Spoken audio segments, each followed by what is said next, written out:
Chapter 5. After we'd looked at all the books and stuff, Miss Agnes told us all to sit down. Little Pete and Roger pretended like they were going to sit in the same chair by Marie, and they pushed each other and wrestled. I waited for the teacher to holler at them and hit her desk with the ruler, but she just looked a look at them, with her eyebrow up and her mouth a little pushed to one side. It wasn't a mean look. It was a smart look, if you know what I mean. So they stopped and sat down. It was no fun trying to get this teacher upset, because it didn't look like she could be upset. Miss Agnes was different some way. She told us to take all our old books out and put them on the desk. There were geography books and history books and reading books and penmanship books you made little circles in. They were pretty beat up. They weren't even new when we first got our school, just hand-me-downs from other schools that didn't need them. She had us put all those books away in cardboard boxes, and she told little Pete and Roger that after school they'd have to put them in the cache where we stored everything we didn't need. She even put the ugly old grade book in the boxes. "I don't believe in grades," she said. Boy, that was good news. We sure never started school throwing books out before. We didn't know what to think. Then the teacher put a big box on the long table, and we gathered around to watch while she unwrapped it. When she opened the box, it smelled so good, like new pencils. And that was because there were pencils in it. Not just the yellow kind we always had, but boxes and boxes of colored pencils, with every color of lead you could think of. And there were big yellow boxes of crayons, 48 in a box, the skinny kind, not the fat kind we had before. And a box of green pencils with dark lead, and lots of tin boxes of paints. Each one had a little brush in it, and there was another bunch of little brushes tied together with a rubber band. And there was a wooden box with little metal tubes that Miss Agnes said had paint in them, too. I couldn't believe she was going to let us use all those beautiful things. But Miss Agnes started to lay the things out on the long table. And then she brought out paper from another box, medium-sized paper, and some big paper, bigger than we ever saw before. "The first thing you must do," she said, "is to brighten this school up. Everyone will make a picture for the wall." Miss Agnes showed us how to rule a margin for our picture so there would be a white space all around. That was for a frame. She told us we could use the big paper or the little paper, and we could make a picture of anything we liked, but we had to fill in all the white space inside the frame with color. Miss Agnes said that was the difference between a fine painting and a drawing. She showed us how to wipe our brushes carefully while we were painting. And then she helped the littlest ones, Selena and Charlie Boy. They took the big boxes of crayons and made a dark line with every single crayon. They held the crayons so hard their fingers turned white. They wanted to know the names of every color. They had funny names, not like the plain names on our old fat crayons. We laughed and laughed when Miss Agnes said the names. Burnt sienna and magenta and periwinkle. Flesh. That was very funny.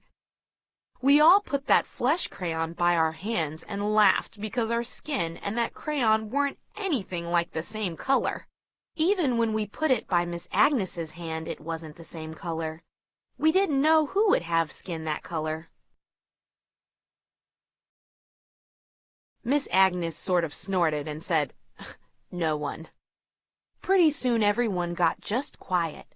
We were so happy making our pictures. Miss Agnes put a record on the record player. It was singing, only the voices were really high and sliding around like. Once I heard that same kind of music in Koyukuk. Dominic Carlotti, who owned the store there, played it on his record player, only Dominic's was scratchier than Miss Agnes's record, so it seemed old. This seemed new and bright, in some different language. The sunshine was filling the room from those bright windows, and that music was going up, up in some kind of way. I felt excited inside, like when the stern-wheeler is coming up the river for the first time after the ice breaks up. "Dominic has that kind of music," I told her. "Yes, he does," she said. "Dominic likes opera. It's the favorite kind of music where he comes from. He's Italian," she said. I looked at the big map. She walked to it and said, "Here, this one that looks like a boot. That's where Dominic comes from." I had never thought of people coming from anywhere before, and now I knew 2 new places, English and the boot. When all those pictures were on the wall, we couldn't stop looking at them. Every place we looked was some bright color. Little Pete made a picture of his dad's trapline cabin out by Nicoli Slough.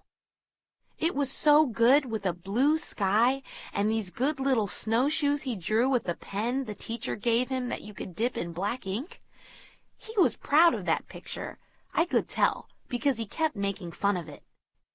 And Selena made one of her baby sister in the new boots her mom made for her. That picture was funny because the baby was real small, but the boots took up nearly the whole page. Roger made a good picture of Sam White's airplane, and he asked Miss Agnes how to spell Gull Wings Stinson, so he could write that at the bottom. Roger really liked airplanes, and he knew all the different names they had and all about their engines and stuff. Kenny did the stern-wheeler, George Black's Idler, that comes up the Koyukuk River every year with all our freight.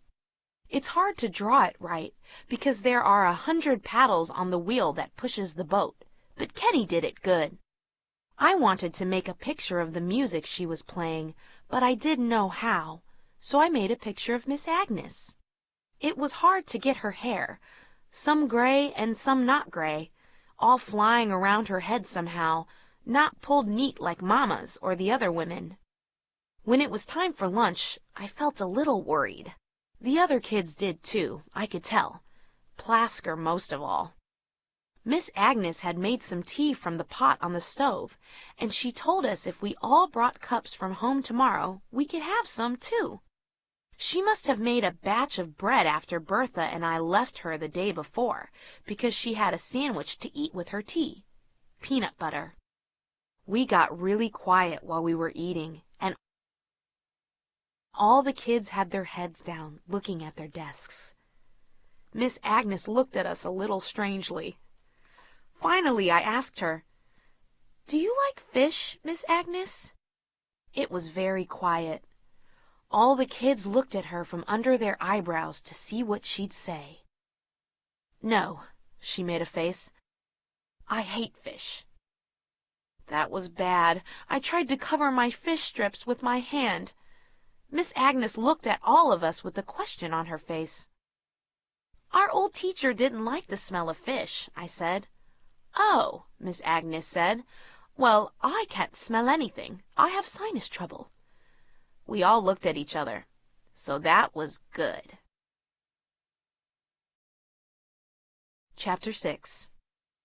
After lunch that first day, Miss Agnes said she needed to find out how much writing we had learned. I was not happy to do this, because I hadn't learned much. She gave us new pencils and paper with lines, and told us all to write our names and the day we were born. The older ones were to write something about themselves, just anything to show Miss Agnes what we could do. We all looked at Bertha because Bertha was so good at writing. Seemed like she was writing all the time. Even before we went to school, she used to get a pencil from Old Man Anderson, and she'd hunker down by the boxes in the store, and she'd copy the writing. She'd write Olympia beer and Pillsbury flour and anything that was printed on the boxes. She didn't know what the letters said. She just thought they were pretty.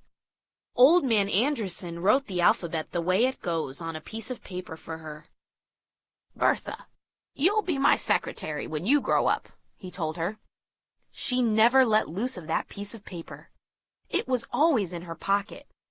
She'd copy the letters in the snow with a stick, or in the mud on the river bank. Bertha was funny that way. Miss Agnes stopped in surprise when she saw Bertha's writing. "Well, Bertha!" She bent to look carefully at each letter. "It would be hard to improve on that," she said. Bertha looked really shining like, having Miss Agnes see what a good writer she was. "I'll teach you how to write cursive now. You're ready."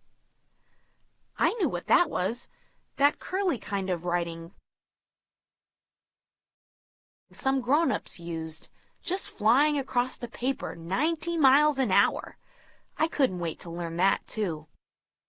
Marie looked like she was going to cry. She was 14, but she'd only spent a few months in school off and on.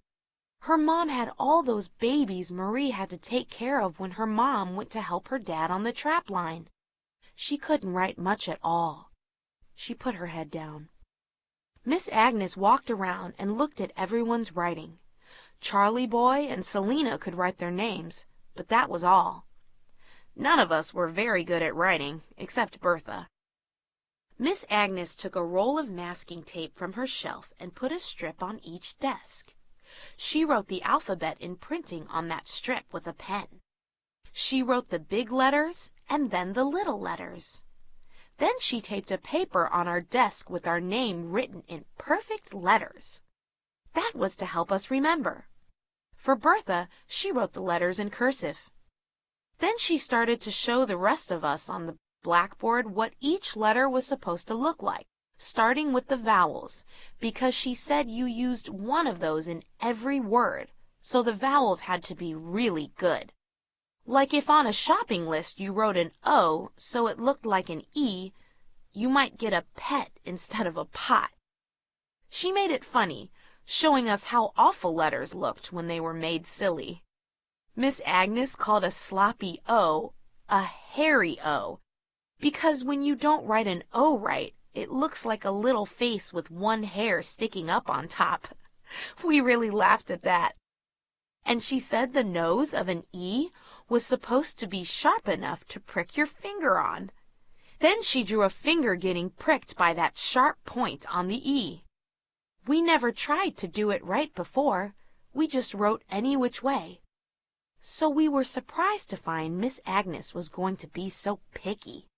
She said if we wrote our letters sloppy, she would give us back our work and make us do it over. You'd think it would make me mad to do that, but it made me glad. Like when my grandma makes me do something over and over till I get it right. I feel like she's going to make sure I learn it good, and so I don't feel mad. That's how I felt now. We practiced on our paper, making sharp-nosed E's and perfect O's that weren't hairy, and straight I's with the dot right smack on top, not drifting away somewhere.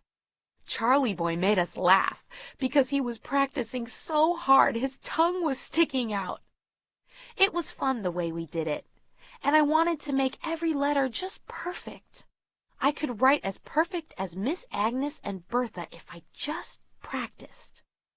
While we practiced our printing, Miss Agnes read to us for half an hour, walking up and down in front of the windows while the snowflakes came tumbling down. That kind that's real big and slow falling. It was a story called Robin Hood, about a man who stole money from the rich people and gave the money to the poor people who needed it. It was an olden time story from when people had bows and arrows. When Miss Agnes read to us, she did all the people in different voices, and we forgot right away it was just reading. It got real, like being inside the book.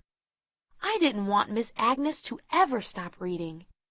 I felt as if I really was in that dark, deep forest with trees taller than you ever heard of, and when she stopped, I felt shocked, as if I'd come out of a dream. The boys were all excited to think of people fighting with big, fat sticks like that, like when Robin Hood and Little John were on the bridge. We don't have any big sticks around here, just spruce poles. And we all thought it was funny because the book had a little John and we had a little Pete. And they were both really big, not little. When she put the book back on her desk, Miss Agnes took one of the big pieces of paper and made a picture of Robin Hood. She could draw really good and fast, too. Zip, zip, zip, and there was a man. We all laughed when she made him have long underwear with funny moccasins that had pointed toes and a short shirt and a hat like Gilbert Dendoff was wearing when he came home from the army, except Robin Hood's hat had a feather in it. Then she took a box of colored chalk and colored him in. Green clothes, because that was like the merry men's uniform, and that was Robin Hood. Marie wanted a picture of Maid Marian. Marie was all worried that Robin wouldn't see his girlfriend again because he was an outlaw, but Miss Agnes wouldn't tell us any of the story ahead of time, not even a hint.